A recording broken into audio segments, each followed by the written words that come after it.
First and foremost, I'd just like to thank everybody for giving us this platform, and Senator Rader from Parkland, who came here.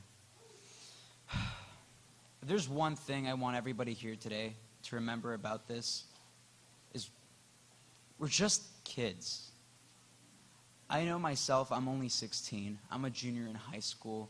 Most of my worries are, what show am I going to watch at 6 p.m.? When do I do my homework? How do I fit in rehearsals for theater? I know for my other colleagues it's sports or maybe film, but everybody needs to remember, we are just children. A lot of people think that that disqualifies us from even having an opinion on this sort of matter, as if maybe because we've been through a traumatic experience that we don't know what we're talking about, that we're speaking irrationally. And I want everybody to remember that is not the case. We, more than anybody else, understand the violence that comes through certain guns. We, more than anybody else, understand what it feels like to lose somebody. We, more than anybody else, understand what it's like to have a beautiful community like Parkland and have it taken away from us by the media and by everyone else and by Nicholas Cruz, who just ruined its image. Parkland is a beautiful, safe town, and it is now ruined. I know, personally, I'm probably going to live there for a pretty long time, and it's not going to be the same. It's always going to be, oh, I'm so sorry to hear that you're from Parkland. I want everybody to remember, we are just kids. Sorry, it's difficult to talk about this sort of thing, because not even more than a week ago, I was worried about a math test. I was worried about having a school show for the children in the elementary school just a road down. The way people today have greeted us, or not greeted us, as acknowledged by Ryan, is that we aren't being taken seriously enough. Now, I personally don't know the steps that we're going to have to take, but once we figure that out, we're going to take them, and you better believe we're going to take them as soon as possible. Because although we are just kids, we understand. We know. We are old enough to understand financial responsibilities. We are old enough to understand why a senator cares about re-election or not. We are old enough to understand why someone might want to discredit us for their own political purposes. But we will not be silenced. It has gone on long enough that just because we are kids, we are not allowed to understand. But trust me, I understand. I was in a closet, locked for 4 hours with people who I would consider almost family, crying and weeping on me, begging for their lives. I understand what it's like to text my parents, goodbye, I might never ever get to see you again, I love you. I understand what it's like to fear for your life.